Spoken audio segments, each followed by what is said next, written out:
आगे बात जरा सरहद पार की ही करते हैं, क्योंकि सरहद पार जरा आप थर्मामीटर चाइना का भी लगाकर आपको बताते हैं कि चाइना के अंदर क्या कुछ किया जा रहा है। चाइना ने अपना नया टारगेट चुन लिया है और साल 2049 सेट टारगेट किया गया है कि जब दुनिया भर के अंदर चीन का डंका बजना चाहिए।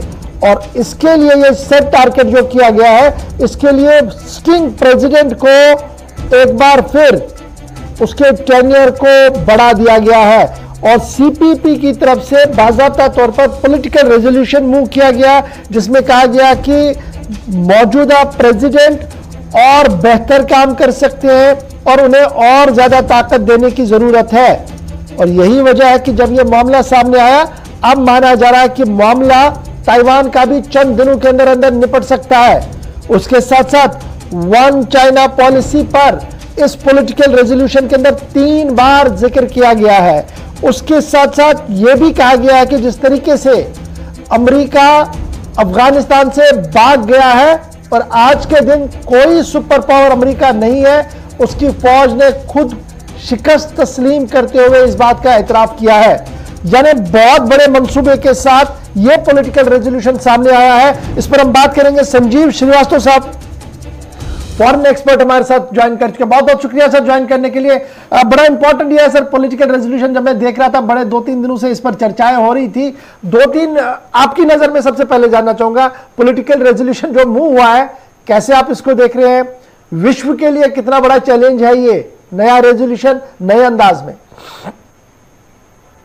जी देखिए गौर साहब, ये जो चाइना की जो 6th प्लेनम की जो बैठक है और इसके बाद ये जो हिस्टोरिकल रेजोल्यूशन पास हुआ है, ये चाइना की कम्युनिस्ट पार्टी के इतिहास का तीसरा रेजोल्यूशन है जी। इसके पहले माओ जेडोंग ने और डेंग जियाओपिंग ने, इन दोनों नेताओं ने रेजोल्यूशन पास किया था और ये तीसरा रेजोल्यूशन है।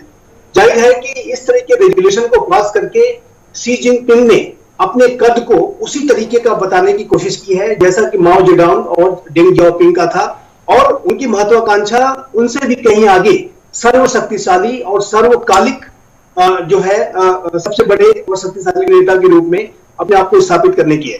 इसमें जो प्रस्ताव पास किए गए हैं उसमें चाइना की कम्युनिस्ट पार्टी के जो भी कार्यकर्ता हैं, जो भी लीडर्स हैं, सभी से ये कहा गया है कि वो शी जिनपिंग को ही पार्टी का कोर माने और उनकी ही आइडियोलॉजी को फॉलो करें और उनको लेकर के पूरी तरह से एकताबद्ध रहे। तो किसी तरीके का जाहिर है कि आने वाले समय में शी जिनपिंग कोई डिसेंट, किसी भी तरीके की आलोचना वो बर्दाश्त नहीं करेंगे और उनका जो अथॉरिटेरियन कैरेक्टर है वो चाइना की डोमेस्टिक पॉलिटिक्स में भी और अधिक गहरे तरीके से दिखाई देगा। आप जानते हैं कि पहले ही उन्होंने अपने विरोधियों को एंटी करप्शन ड्राइव के नाम पे जेलों में डाल रखा है। यहां तक कि जैक मा जैसे जो प्रमुख उद्योगपति को भी टारगेट किया गया, फिल्म कलाकारों तक को नहीं छोड़ा गया। तो जाहिर है कि घरेलू मोर्चे पर वो और अधिक जो तानाशाही वाला रवैया अपनाएंगे और विदेशी मोर्चे पर भी निसंदेह ये चुनौती का सबब बनेगा।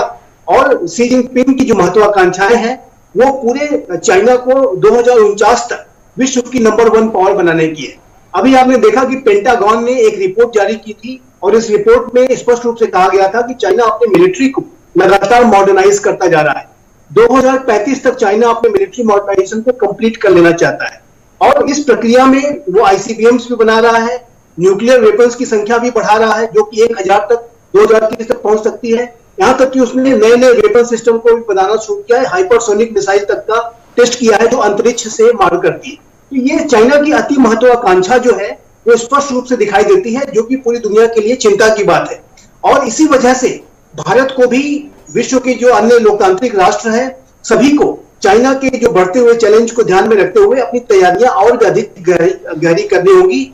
जो रूल्स बेस्ड ऑर्डर, जो लोकतांत्रिक ऑर्डर है विश्व का, उसके ऊपर चाइना जो खतरा पैदा कर सकता है शी जिनपिंग के नेतृत्व में, वो उसको ध्यान में रखते हुए आज विश्व के जिम्मेदार लोकतांत्रिक राष्ट्रों को और अधिक गहरे तरीके से कोलैबोरेट करना होगा। क्योंकि हम पिछले दिनों जब भारत और चीन के भी लद्दाख के मामले पर काफी हालात कशीदा थे, अभी भी है, और काफ़ी टेंस सिचुएशन बनी हुई है बहुत सारे सेक्टर्स के अंदर, तो ये देखने को और सुनने को मिल रहा था, फॉरेन मीडिया ये कोट कर रहा था कि शी जिनपिंग के लिए all is not well in China और डिसेंट की आवाज़ें बहुत ज़्यादा है। लेकिन ये अचानक से ये जो मीटिंग होना, इसमें एक बड़े कद के लीडर के तौर पर शी जिनपिंग को लाना, ये कैसे मुमकिन हुआ, जबकि जबरदस्त डिसेंट सीपीपी के अंदर था इनके लिए? देखिए गौर साहब, एक बात तो बहुत स्पष्ट रूप से है कि चाइना के जो कम्युनिस्ट पार्टी की जो लीडरशिप है उसके अंदर असंतोष तो है ही, असंतोष के स्वर हैं, वो असंतोष के स्वर सामने नहीं आ रहे हैं, ये अलग बात है। लेकिन उस चाइना की जो शी जिनपिंग की जो नीतियां हैं, जिस तरीके से वो दमनकारी अथॉरिटेरियन तरीके से काम करते हैं, ऐसे में वो उनके दबाव में आकर के उन्होंने इस बार रेजोल्यूशन को पास कर लिया है और उनको फिर से कार्यकाल उनका बढ़ाने का एक तरह से मार्ग प्रशस्त हो गया है। लेकिन अगर उनके अंदर की बात को अगर पूछें कि उनके अंदर किस तरीके की भावनाएं हैं, तो उसमें गहरा असंतोष हो सकता है और इस वजह से शी जिनपिंग को आशंकाएं भी रहती हैं।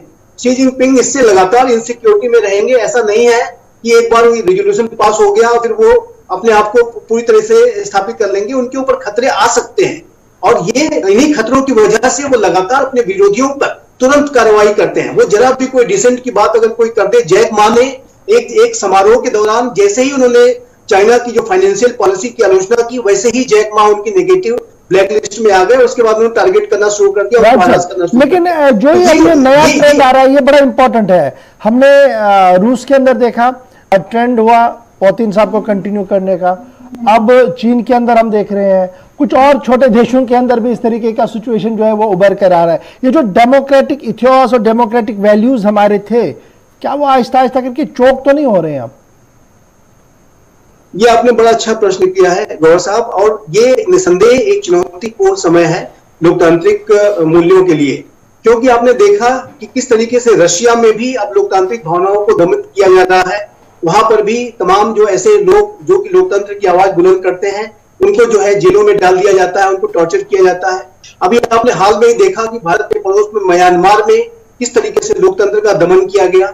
उसी तरीके से अब चाइना में ये जो सार्वकालिक तरीके से अपने शासन को बनाए रखने के लिए जो कवायदे चल रही हैं, जो परिवर्तन किए जा रहे हैं, जो टर्म लिमिट है उसको समाप्त किया जा रहा है, नई लीडरशिप ना आने पाए उसके लिए रास्ते ब्लॉक किए जा रहे हैं। तो ये जाहिर है कि पूरे विश्व के जो लोकतांत्रिक देश हैं उनको अब सोचना होगा कि लोकतांत्रिक वैल्यूज को कैसे बचाया जाए। इसी वजह से यही कारण था कि भारत के प्रधानमंत्री श्री नरेंद्र मोदी इस वर्ष जो उन्होंने यूएनजीए की बैठक को संबोधित किया, उसमें लोकतांत्रिक वैल्यूज को बचाने के ऊपर विशेष रूप से उन्होंने अपील की थी। अमेरिका के राष्ट्रपति जो बाइडेन हो, विश्व के जो अन्य यूरोपियन कंट्रीज हो, अन्य जो जिम्मेदार लोकतांत्रिक राष्ट्र हैं, वो सभी लोकतांत्रिक वैल्यूज पे जो बढ़ता हुआ खतरा है उसको ध्यान में रखते हुए जाहिर है कि वो इस बारे में गंभीरता से मंथन कर रहे हैं और इससे कैसे बचाया जाए, रूल्स बेस्ड ऑर्डर को कैसे स्थापित किया जाए, जो डेमोक्रेटिक ऑर्डर है विश्व का उसके ऊपर जो खतरा पैदा हो रहा है उसको कैसे बचाया जाए। तो ये सारे चैलेंजेस हैं जो आज के समय के गहरे चैलेंज हैं, जिसके के ऊपर गंभीरता से विचार संजीव जी बड़ा इंपॉर्टेंट है जी, और भी जरा आपसे विस्तार में जान लें। अब जब मैं इस पूरे साउथ एशिया के पार्ट को देख रहा हूं और स्पेशली अफगानिस्तान, चाइना, पाकिस्तान और फिर एंटायर लेफ्ट पोर्शन को देखता हूं, ये नया रिजीम बनना रेस्ट ऑफ इंडिया के लिए या रेस्ट ऑफ वर्ल्ड के लिए किस तरीके से आप इसको देख रहे हैं? देखिए, विश्व में रीअलाइनमेंट्स हो रहे हैं, ये बात सच है। स्ट्रेटेजिक अनसर्टेनिटीज बहुत बढ़ी हैं। आप देखिए तो ये अभी राष्ट्रपति शी जिनपिंग स्वयं ही एपेक की बैठक के साइडलाइन में उन्होंने कहा कि विश्व में नए शीत युद्ध का खतरा पैदा हो गया है। अभी उन्होंने कल ही ये बयान दिया है। उसके पहले भी जो चाइना के जो विदेश मंत्री हैं उन्होंने भी शीत युद्ध के बारे में बात की थी। और यदि वेस्टर्न कंट्रीज, डेमोक्रेटिक कंट्रीज की बात करें तो वहां भी शीत युद्ध को लेकर के बातें होती है। तो इस बात की संभावना से इनकार नहीं किया जा सकता कि आने वाले समय में एक नया शीत युद्ध का दौर शुरू हो सकता है, नया पोलराइजेशन शुरू हो सकता है। हालांकि उसका आधार आइडियोलॉजिकल नहीं होगा, लेकिन उसका आधार ऐसा हो सकता है कि जिसमें कि जो विश्व के जो स्थापित जो संस्थाएं हैं, स्थापित जो मूल्य है, स्थापित जो स्थितियां हैं, उसके ऊपर अथॉरिटेरियन तरीके से जो अन्य देश अपने शक्ति का इस्तेमाल करते हुए डोमिनेट करने की कोशिश करें और उसको अपने आधार पर संचालित करने की कोशिश करें। तो इस तरीके के खतरे निसंदेह पैदा हो रहे हैं। Russia, China, Iran, north Korea जैसे देश एक दिशा में हो सकते हैं। अमेरिका, यूरोपियन उसके एलाइज और पार्टनर्स एक दिशा में हो सकते हैं। जाहिर है कि ये जो पोलराइजेशन हो सकता है ये आने वाले दिन के लिए और खतरा पैदा कर सकते हैं। एक लास्ट चीज जल्दी से सर, ये जो मैं इस रेजोल्यूशन को पढ़ रहा था, तकरीबन 30 से ज्यादा बार मैंने इस रेजोल्यूशन को 2-3 बार देखा, तो 30 से ज्यादा बार मैंने इसको देखा कि वन चाइना पॉलिसी को रिफ्लेक्ट किया गया कि वन चाइना पॉलिसी जी एक बैकबोन है और इसको हमने किसी भी कीमत पर स्टैंड बाय रखना है और आगे ले चलना है। देखिए, चाइना वन चाइना पॉलिसी पर लगातार इस तरीके के बातों को इसलिए कर रहा है क्योंकि अब जो विश्व के जो तमाम देश हैं वो अपनी वन चाइना पॉलिसी के ऊपर वो पुनर्विचार कर सकते हैं।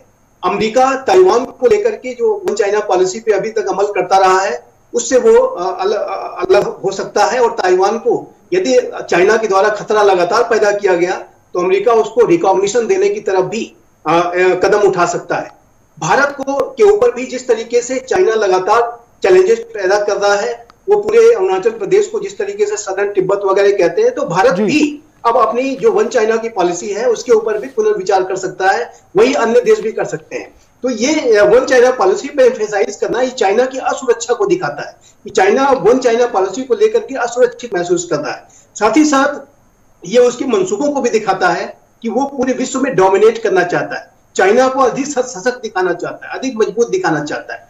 तो ये चाइना की जो आधिपत्यवादी विस्तारवादी जो सोच है उसको भी दर्शाता है और चाइना के भय को भी, चाइना की असुरक्षा को भी दिखाता है कि इतनी बार वन चाइना पॉलिसी को इसमें मेंशन किया गया है। बहुत बहुत शुक्रिया जी संजीव श्रीवास्तव साहब इस मुद्दे पर बात करने के लिए, क्योंकि चाइना का एक रेजोल्यूशन सामने आया था और ये करारदाद जो थी, जो ये पॉलिटिकल रेजोल्यूशन था, ये ब्रॉडर कैनवास पर समझने की जरूरत है कि किस तरीके से रीअलाइनमेंट ऑफ फोर्सेस हो रही हैं, रीअलाइनमेंट ऑफ सोच हो रही है और कौन कौन से पोल कहां पर बैठ रहे हैं, इसको समझने की